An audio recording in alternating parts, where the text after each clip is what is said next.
Merci de nous rejoindre pour ce webinaire de l'épargne immobilière, donc le premier numéro de Diptyque. Le Diptyque, puisque nous avons le plaisir aujourd'hui d'avoir avec nous deux sociétés de gestion partenaires. Dans un premier temps, j'ai le plaisir d'être accompagné de Charlotte Habib, qui est directrice des partenariats pour le groupe Mimco. Et nous allons aborder ensemble une nouvelle manière de faire des clubs deals immobiliers. Et dans un second temps, j'aurai le plaisir d'accueillir Quentin Sachevski, qui est le directeur des partenariats pour Mata Capital IM. Donc tout de suite, on va rentrer dans le vif du sujet avec Charlotte Habib. Bonjour Charlotte. Bonjour Jérémy, bonjour à tous. Alors est-ce que Charlotte, tu peux nous présenter en quelques mots le groupe Mimco? Bien sûr. Alors le groupe Mimco donc, est un opérateur immobilier qui a été créé en 2016. Donc on est spécialisé en private equity immobilier et capital investissement et on a une approche guidée par un fort ADN value add, donc création de valeur. On est aujourd'hui 50 collaborateurs répartis sur 3 sites. Donc on est au Luxembourg, on est également en Allemagne et en France. Et on gère intégralement la chaîne de valeur immobilière à l'échelle pan-européenne. Donc on développe nos projets de A à Z pour maîtriser évidemment nos projets et pour s'adapter au marché et aux attentes des consommateurs. Alors, quelle est votre offre? Quels sont les fonds que vous proposez chez Mimco? Alors, on propose des fonds de private equity, donc de droit français, de droit luxembourgeois. On propose également des clubs deals immobiliers, donc on va parler évidemment de nos clubs deals aujourd'hui. Auparavant, on avait une clientèle très institutionnelle, family office et banque privée. Alors, c'est toujours le cas, on travaille toujours avec eux. Mais on avait des tickets d'entrée qui étaient extrêmement élevés. Donc, on était sur des tickets à 1 million d'euros, à 5 millions d'euros, même pour certains fonds dédiés. Et aujourd'hui, on vient de lancer donc une plateforme qui nous permet justement de créer des clubs deals immobiliers avec des tickets d'entrée plus faibles pour rendre accessibles nos clubs deals à partir de 10 000 euros. D'accord. Alors, est-ce que vous avez un exemple de fonds que vous avez déjà proposé là récemment ou dans les années qui viennent de passer? Oui, alors c'est vrai que nous, on a des opérations dans toute l'Europe, donc sur tous les pays dans lesquels on est situé, donc à la fois France, Luxembourg et Allemagne. On a une opération qui est vraiment notre trophy asset en France. Je pense que c'est intéressant de la présenter. Donc là, on est au 150 avenue des Champs-Élysées. Je pense que c'est une adresse qui parle à tout le monde. Effectivement. Voilà, donc là, on avait une opération qui a été de 2022. Donc c'était Groupama qui a vendu donc le 150 avenue des Champs-Élysées. Donc on est sur 18 000 mètres carrés sur les champs, qui a vendu à Brookfield. Voilà, Brookfield, donc il y a un fonds canadien qui gère aujourd'hui plus de 800 milliards d'euros. Et donc Brookfield a délégué à Mimco la gestion justement de ce fonds. Donc on s'est occupé des évictions, on s'est occupé vraiment de changement de destination de cet actif. Et donc voilà, on a revendu cet actif récemment pour près d'1 milliard d'euros. Donc très belle opération puisque en à peine un an, Brookfield a réalisé près de 200 millions d'euros de plus-value et très belle opération également pour Mimco. Voilà. Donc c'est des opérations de très court terme. Exactement, c'est vraiment notre particularité, c'est-à-dire qu'on fait uniquement du value add, donc de la création de valeur. C'est-à-dire que nous, quand on va chercher un actif, notre stratégie, c'est restructurer, revitaliser, changer la destination, transformer, le mettre aux normes, évidemment en respectant les critères ESG, puisque tous nos fonds sont labellisés ISR, 100%. Et puis nos clubs deals, évidemment, vu qu'on va acheter un actif et le restructurer, notre objectif, c'est de le mettre aux normes pour revendre le plus vite possible et créer de la valeur. Et donc, les critères ESG en font partie. C'est des placements à risque, j'imagine, puisqu'on est sur du court terme, création de valeur, il n'y a pas beaucoup de garanties derrière. À risque pour vous, Mimco, mais aussi pour les investisseurs. Est-ce que tu peux nous expliquer un peu plus en détail les risques qu'on prend si on investit sur ce type de fonds? Oui, alors effectivement, nos fonds ne sont pas garantis en capital. Donc il y a des risques, comme sur tout placement finalement immobilier. Donc il y a le risque d'illiquidité. C'est logique, quand on fait de l'immobilier, c'est immobile par essence, l'illiquidité. On peut avoir des risques également macroéconomiques. On l'a vu par exemple avec la hausse des taux en 2022, qui peut bloquer par exemple l'accès au financement. On peut également avoir des risques administratifs. Par exemple, on peut avoir des permis qui peuvent être refusés. Donc il y a certains risques évidemment qui existent en immobilier, notamment quand on fait du value add. Maintenant, l'avantage de travailler avec Mimco, c'est qu'on a l'intégralité de la chaîne de valeur immobilière qui est intégrée. Et ça, c'est indispensable puisque on maîtrise vraiment nos projets. On développe de A à Z chaque club deal, chaque fonds, chaque actif qui est dans nos fonds, qui sont dans nos fonds. Donc, on va vraiment retravailler les dossiers, on peut transformer, on peut s'adapter. Et c'est ce qui fait qu'aujourd'hui, on est sur des cycles immobiliers qui sont très courts. Et je pense que c'est assez différent par rapport à ce qu'on entend depuis des années. On nous a toujours dit l'immobilier, c'est sur du long terme. Quand on investit sur l'immobilier, finalement, on peut rester 20-30 ans, ça prendra de la valeur. Alors, c'était le cas quand les taux étaient proches de zéro. Maintenant, on se rend compte, avec la hausse des taux d'intérêt, que finalement, si on ne travaille pas un actif, il ne prend pas forcément de la valeur. Voilà. Donc, nous, on va les travailler et on va anticiper ces risques pour justement permettre de faire prendre de la valeur sur une durée qui est très courte. Donc quand je dis très courte, c'est entre 18 à 36 mois maximum. Donc, en fait, ce sont les risques classiques de l'immobilier. Hein. L'immobilier, c'est pas liquide. J'imagine que le capital n'est pas garanti, les rendements ne sont pas garantis. J'ai l'impression quand même que le timing, c'est le risque le plus important parce que tu as évoqué les permis de construire. Alors, effectivement, si on n'a pas de permis, ça retarde d'autant le projet. Donc, c'est vrai que les investisseurs, peut-être, faut qu'ils aient ça en tête, que le projet risque de durer un peu plus longtemps que prévu, mais sur une durée initiale qui est quand même relativement courte. Est-ce que ces risques, un peu plus élevés que sur l'immobilier traditionnel, j'ai envie de dire, sont compensés par des rendements plus élevés? Évidemment, c'est classique, hein. Plus on prend du risque, plus on peut avoir du rendement et inversement. Là aujourd'hui, l'avantage qu'on a, c'est que par rapport à ce contexte, avec les marchés immobiliers qui sont assez mouvementés depuis la hausse des taux en 2022, on arrive à avoir des opérations qui sont très matures et qui sont distress. Quand je dis distress, évidemment, il y a beaucoup moins de risques. Ce n'est toujours pas garanti en capital, mais on arrive à avoir des clubs deals immobiliers avec des rendements encore plus élevés, avec des risques qui sont un peu plus limités. Je vous donne un exemple. Auparavant, quand on présentait des clubs deals immobiliers, on pouvait avoir des rendements aux alentours de 7-8%, même jusqu'à 10%, mais on était sur un club deal effectivement qui n'avait pas de permis de construire, donc avec un risque évidemment qui était plus élevé. Aujourd'hui, on arrive à avoir des opérations qui sont très matures. Justement, là, on a un club deal qui va être lancé prochainement, où on rentre dans une opération qui a été un actif acheté en 2021. On a le permis de construire, il a été purgé depuis 2022. On n'a pas de risque non plus de travaux, puisqu'on est déjà à plus de 40% des travaux. Et puis la commercialisation a déjà bien démarré. Donc on arrive à avoir ce type d'opération aujourd'hui depuis justement la hausse des taux d'intérêt en 2022, avec des rendements encore plus élevés. Donc on peut être sur des rendements à plus de 10%, voire même 12%, avec un risque plus limité et donc une durée même encore plus courte, puisqu'on rentre dans une opération plus mature. Donc là, vous profitez pleinement de ce moment de marché parce qu'on voit beaucoup dans la presse aujourd'hui des articles, pas forcément très favorables à l'immobilier, avec, on a connu notamment dans le monde des SCPI, qui est notre cœur de métier, des baisses de valorisation, notamment dues à cette hausse des taux. On voit que les rendements, eux, sont relativement stables, voire un petit peu en hausse dans la mesure où il y a quelques véhicules et de plus en plus nombreux qui profitent comme vous de ce moment de marché pour acheter.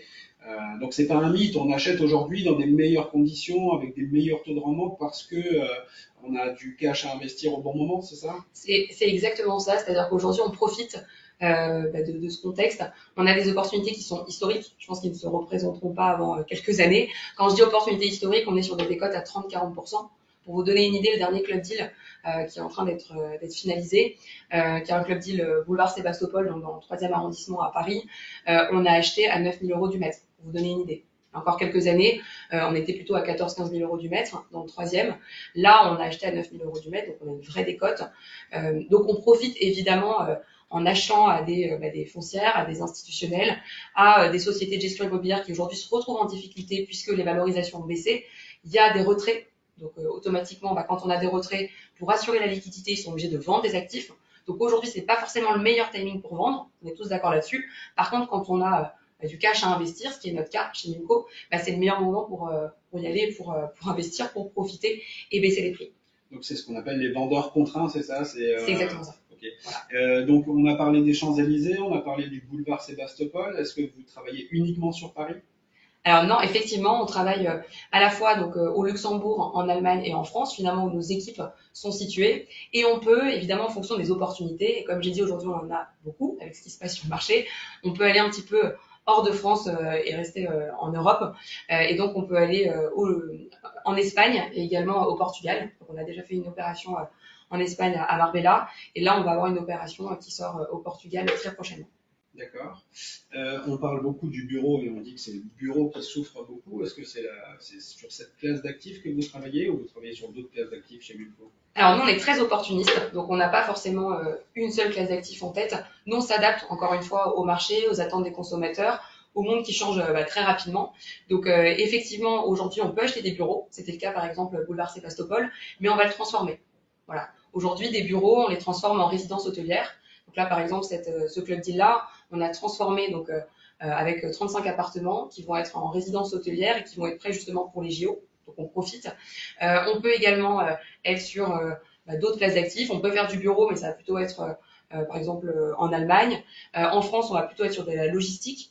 tout dépend en fonction des pays et en fonction du contexte, tout simplement. Donc là, la résidence hôtelière qui arrive avant les JO, c'est une très belle opportunité. Donc ça, j'imagine que vous avez pris ça en compte dans le business model et que il faut absolument que ce soit livré en temps et en heure pour profiter de cet effet d'aubaine des JO, parce que on a vu les nuits d'hôtel sont beaucoup plus élevées pendant cette période-là. Donc vous avez pris plusieurs scénarios dans votre business plan, justement, s'il y avait un peu de retard sur les travaux, ce qui arrive parfois. Oui, on prend toujours de la marge. Donc effectivement, on est voilà, là normalement les travaux devraient être terminés pour fin mai, donc on est plutôt bien. Mais évidemment, dans tous nos club deals, on fait des worst case, donc des pires scénarios. Donc à chaque fois, on a un business plan en fonction du permis. S'il est refusé, qu'est-ce qu'on peut faire? Il y a un actif, par exemple, on voulait faire une école à Courbevoie. Finalement, ça va devenir un EHPAD et finalement, on est même gagnant là-dessus. Donc voilà, à chaque fois, on anticipe et on regarde toujours les pires scénarios, et même d'ailleurs sur les rendements, on préfère donner des rendements même un peu plus faibles et qu'on dépasse. Même sur des durées, on préfère vous donner les durées les plus longues et on pense que ça va être plus court. Par exemple, sur le club deal Sébastopol, c'est même pas une revente de l'actif, ça va être un refinancement de la part des associés. Donc on connaît en plus déjà la sortie. Donc chaque club deal est différent, à chaque fois on s'adapte et on essaye évidemment d'avoir le plus de création de valeur et de TRI pour les clients. Et ce qui est important aussi à retenir, c'est qu'à chaque fois, dans tous nos clubs deals immobiliers, Nimco investit. Donc on peut même acheter un actif nous-mêmes et se faire rembourser évidemment par l'entrée des investisseurs. Donc, ce qui veut dire qu'on va beaucoup plus vite sur le projet, puisqu'en fait, on achète directement et on ira au bout du projet quoi qu'il arrive. Même si on ne lève pas l'intégralité des fonds, on ira au bout. Finalement, c'est un de nos fonds qui fait de la dette mezzanine qui portera finalement le projet. Voilà. Ça, c'est un des points importants. Et un autre, c'est que nous, on ne se rémunère pas en frais de souscription, on ne se rémunère pas en frais de gestion sur nos club deals, on se rémunère sur la marge. Donc, sur la marge de l'opération. Donc, vous vous en doutez que si on va sur l'opération, c'est qu'on est plutôt confiant et qu'on pense qu'on va faire une très belle marge, sinon on ne se rémunère pas. Voilà. Et à chaque fois, je le précise, le client, donc l'investisseur, est prioritaire à la fois sur le remboursement du capital et sur la marge. Alors, quand on fait ce type d'opération, j'imagine qu'il y a quand même parfois des cas un peu plus difficiles. Est-ce que vous avez déjà eu des problématiques sur certaines opérations? Quelles ont été les conséquences finalement pour Nimco ou pour les investisseurs? Alors, pour l'instant, on n'a eu aucun défaut. Je touche du bois. Aucun défaut sur aucun de nos club deals ou de nos fonds depuis 2016. Donc ça, c'est important. Parce qu'évidemment, il faut toujours regarder le track record d'une société de gestion. En revanche, évidemment, on est sur des opérations qui peuvent être plus risquées que d'autres produits immobiliers. Donc, on a pu retravailler des dossiers. Donc, c'est le cas, par exemple, du club deal qui est à Courbevoie. Donc, effectivement, on devait faire une école. Donc, on a très bien acheté à moins de 5 000 € du mètre à Courbevoie, donc un super actif. Et on a déposé un permis pour une école. Enfin, on devait déposer le permis, on avait fait 8 rendez-vous avec la mairie, donc voilà, c'était vraiment très très bien lancé. Et puis finalement, il y a 5 voisins qui ont déposé des recours, ce qui fait qu'on a dû changer finalement le dépôt de permis. Et là, finalement, on va déposer en EHPAD et on gagne même finalement des mètres carrés puisqu'on a pu creuser. Donc finalement, on s'en sort assez bien. Et les risques qu'il peut y avoir finalement sur nos clubs deals immobiliers, alors c'est évidemment pas de remboursement en capital, je l'ai dit, c'est pas garanti, mais finalement, c'est peut-être de pas avoir un rendement de 8 à 10% comme on aurait pu projeter, peut-être avoir un rendement un peu plus faible. Voilà, et des durées qui peuvent être un peu plus longues. Voilà les risques qu'on peut avoir sur nos projets. Ok. On a dit qu'on allait parler de nouvelles manières de faire des club deals. Les club deals, généralement, sont plutôt accessibles à des investisseurs avertis ou clients professionnels qui peuvent investir plus de 100 000 €. Qu'est-ce qui est nouveau aujourd'hui avec Nimco? Alors effectivement, nous, depuis 2016, comme j'ai dit en introduction, on travaillait uniquement avec des institutionnels, des family office et des banques privées. Donc on avait des tickets d'entrée à plus de 500 000, 1 million, voire 5 millions d'euros. Aujourd'hui, on a baissé vraiment nos tickets d'entrée. Pourquoi? Parce qu'on a des opportunités, donc on veut les saisir, et donc on a besoin de collecter, puis surtout, on voulait donner accès à nos partenaires conseillers en gestion de patrimoine pour qu'ils puissent investir également dans ces clubs deals immobiliers. Voilà. Donc là, les tickets d'entrée sont passés à 10 000 €. Pourquoi? Puisqu'on a un agrément PSI, donc on est agent lié avec un PSI qui nous permet de baisser les tickets d'entrée. Donc à travers notre plateforme, donc qui s'appelle Nimco Plateforme, donc qui est entièrement digitale. Et là, vous allez retrouver nos clubs deals immobiliers.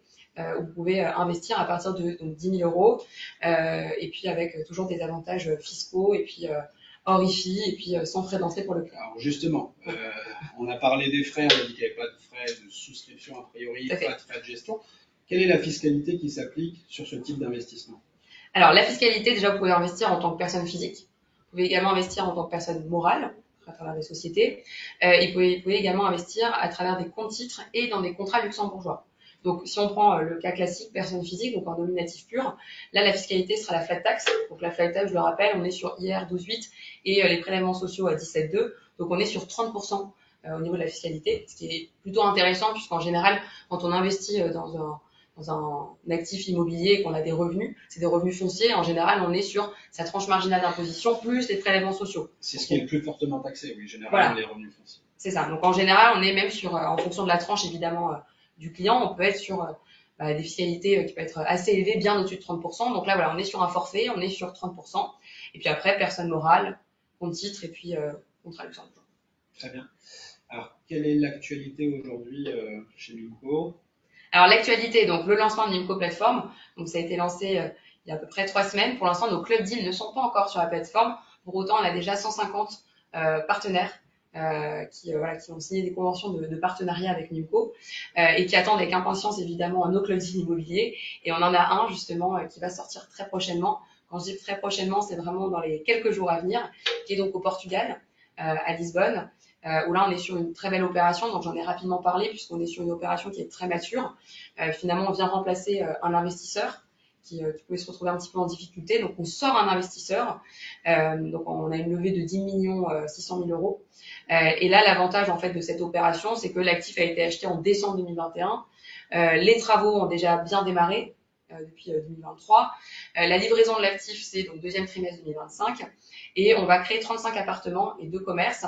Et là-dessus, sur les 35 appartements, on a déjà 12 qui sont réservés vendus et les 2 commerces qui sont également déjà vendus sans conditions suspensives. Voilà. Je précise juste là-dessus un point parce que c'est des produits pour lesquels on ne peut pas faire d'appel public à l'épargne. On ne pourra pas donner tous les détails de l'opération aujourd'hui aux auditeurs qui nous regardent et qui nous écoutent, mais vous pouvez vous rapprocher de votre conseiller si vous souhaitez en savoir plus. Mais est-ce qu'on peut quand même avoir quelques caractéristiques de cette opération quand même dans les grandes lignes sans rentrer dans les détails? Oui, alors je vais essayer de ne pas rentrer dans les détails. Donc là, on est sur un ticket d'entrée, donc je l'ai dit, qui est 10 000 euros. On est sur un objectif de rendement qui est au-dessus de 10%, donc vraiment un très beau rendement. Toujours sans frais de souscription, avec la fiscalité qu'on a énoncée, toujours hors IFI évidemment, je ne l'ai pas dit, mais quand on est sur du marchand de biens et donc sur nos clubs immobiliers, on est toujours exonéré d'IFI. Donc l'IFI, c'est l'impôt sur la fortune immobilière. Exactement, c'est ça. Et ça, en général, quand on commence à avoir beaucoup d'immobilier, on peut arriver également à cette imposition qui peut être assez forte. Donc là, même quand vous êtes à l'IFI, même si vous investissez sur nos clubs immobiliers et que c'est de l'immobilier derrière, vous êtes exonéré de l'impôt forfaitaire. Très bien. Et donc ça arrive dans les semaines à venir, on peut dire? Dans les quelques jours même. Voilà, c'est vraiment pour bientôt. Et voilà, on a 10 millions 6 aujourd'hui à lever sur cette opération. Et vu l'attente aujourd'hui de nos partenaires, je pense que ça va aller assez vite. On pense que devrait être clôturé d'ici fin mai, début juin, ce qui va être quand même un peu de temps pour qu'on présente bien le projet en détail, si évidemment vous êtes intéressé. Mais voilà, sachez qu'en général, sur nos club deals, on est sur 1 ou 2 mois pour lever le montant que l'on souhaite. Ok, très bien. Alors, quand j'entends parler de vos opérations, plutôt court terme, des rendements, vous avez dit supérieurs à 10%, ça me fait un peu penser au crowdfunding immobilier. Quelle est la différence avec cette solution-là? Alors effectivement, c'est vrai qu'on a souvent cette question. C'est quand même assez différent du crowdfunding immobilier. La grande différence, c'est qu'un crowdfunder, finalement, est un intermédiaire entre un promoteur, donc il va avoir leur opération, et un client. Donc c'est un intermédiaire. Nous, la différence, si vous faites des clubs immobiliers avec Mimco, c'est que ce sont nos propres opérations immobilières. Et je pense que c'est une grande différence aujourd'hui, puisqu'on l'a vu, il faut retravailler des dossiers. Il y a évidemment, c'est toujours un actif qui peut être risqué, un immobilier. Donc voilà, c'est intéressant de se dire qu'on travaille directement avec Mimco, on est associé finalement avec Mimco qui travaille ses propres opérations. Voilà. Après, il y a d'autres différences. On a un agrément qui est complètement différent par rapport à un crowdfunder. Nous, on a un agrément qui est PSI, alors qu'en crowdfunder, on est sur un agrément qui est PSFP. Donc pas mal de différences, mais effectivement, derrière, on a les mêmes caractéristiques finalement que du crowdfunding. Très bien. Je pense qu'on a fait le tour de cette solution. Merci beaucoup, Charlotte, de nous avoir présenté ce matin le groupe Mimco. Merci, Jérémy. Et les nouvelles manières de démocratiser le club deal, on peut dire, avec des tickets d'entrée beaucoup plus faibles que ce qu'on avait jusqu'à présent, où on était obligé de mettre 100 000 euros si on voulait investir dans du club deal immobilier. Merci, Charlotte. Merci, Jérémy.